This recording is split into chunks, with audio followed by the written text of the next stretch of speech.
Okay, guys. Since I started telling my story, I kind of took a break for a while. So today, guys, I'll be telling you guys how I get my green card. So it happened one day.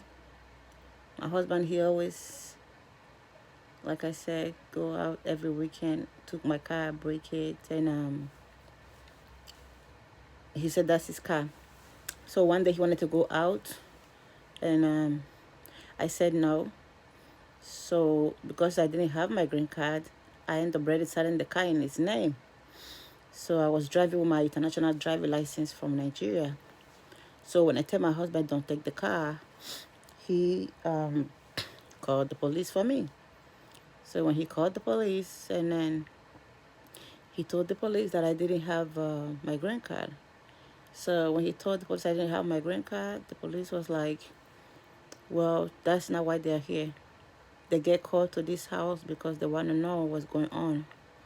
He said that's his car. He want to go out, and I'm not letting him go out. So I told the police that is my car. He doesn't have a job. So if he doesn't have a job, tell me how that's his car. He don't work. I work. I pay for everything. So I have two jobs. I used to do hair. I have my shop, and I used to do at nighttime. I used to go to home meditate overnight. So that day the police called me and told me, police always come to this house every weekend, and I said yes. The police said I'm gonna have to choose in between my husband and my kids. And I said I'm gonna choose my kids. So that's when the police gave me a card. The police gave me a Babyland shelter card in New Jersey. He said, call this number. When you call this number tomorrow, tell them you're homeless, that you need a place to go with your 5 kids. So the police gave me a card. Back to where I stopped. So now the police said, based of record, because I registered the car on his name, he owned the car. That's the law. He want to see if he's not working, and the car is registered under his name. That basically that's his car, because of the law. I said okay. So the police said let him take the car. So I let him take the car. So then when he took the car, he left for the day. And then the police said, asked me if I need a ride. And I said yes, because now I had a baby in my hand. I had Victoria was 2 weeks old when I came back from the hospital. So that's when the police took me to the Babyland shop. No, they don't take me there. They took me to Rector Street. And then I was there. So the lady told me, what do you want to do? Is it that you want to go to the shelter or you want to go back home? I was like, no, I don't feel like going back home. I want to go back. I want to go to the shelter. So I went to Babyland shelter, and then they told me, you can get your green card if you've been abused. And then I said, okay, do you have proof? And then I said, yes. So the lady over there at the shelter, her name is Miss House, and then she looked at me and said, Josephine, is it not you? Number 4 Sanford Street, East Orange, you do hair? I said, yes. So what are you doing here? I told her, Miss House, is a long story. I always smile. I always play too much. When I go to the shop, people don't know what's going on behind closed door. I just come over there, laugh, and play a lot. And, when I go home, it's a different story. So I got checked in that day, and I was there for like 5 days of you cannot go outside. 5 days of healing, they call it. You put your phone on the lock, and you don't go out. You just rest and therapy, counseling, counseling therapy. You just stay there, just free your mind from the outside world. Basically, no contact with nobody, and they were helping me with the kids. So then I was there. After some days, I told Miss House I have to, I have a shop, I have to go.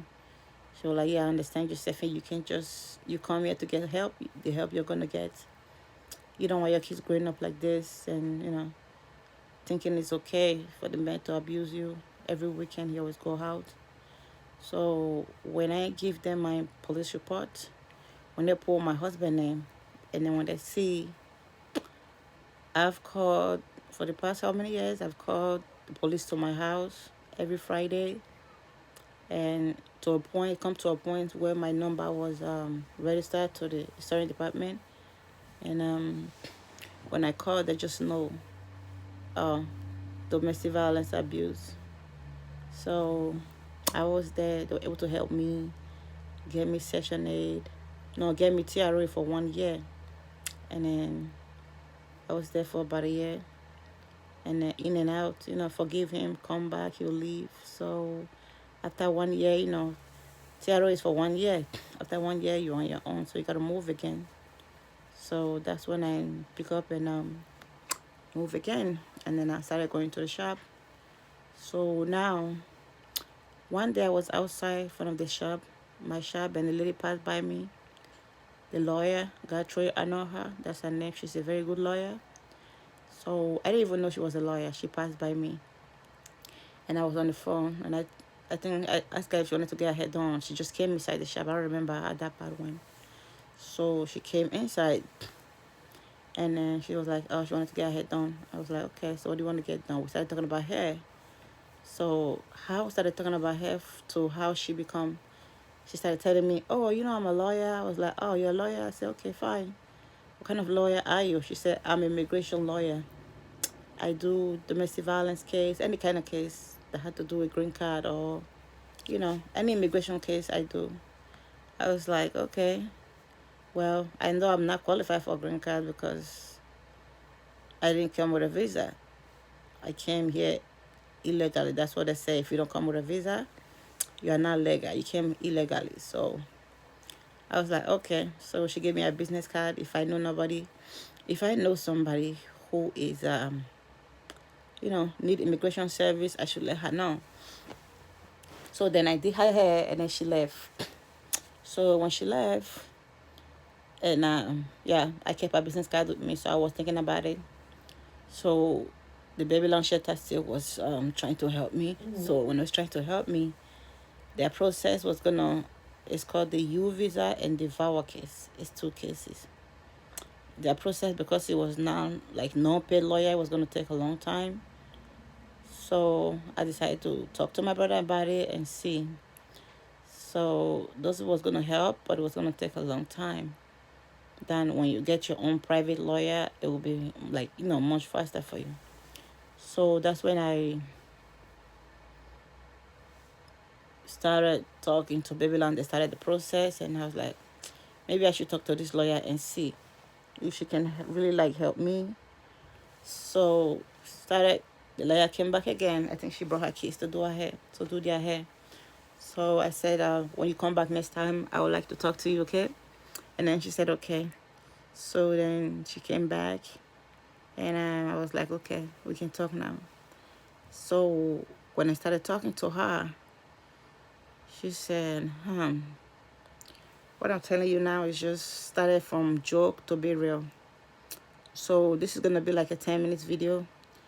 And I don't know what part this is gonna be. I think it's about 6. I did 5. That's why I stopped. This is 6. So I'm going to have to end when it's 10 minutes. So it's not too long. And you guys can go to the next part. So that's how I get my green card. So I'm going to have to stop right here, and I'm going to have to start from where I started talking to her about my case. Okay, guys? Like for part 7.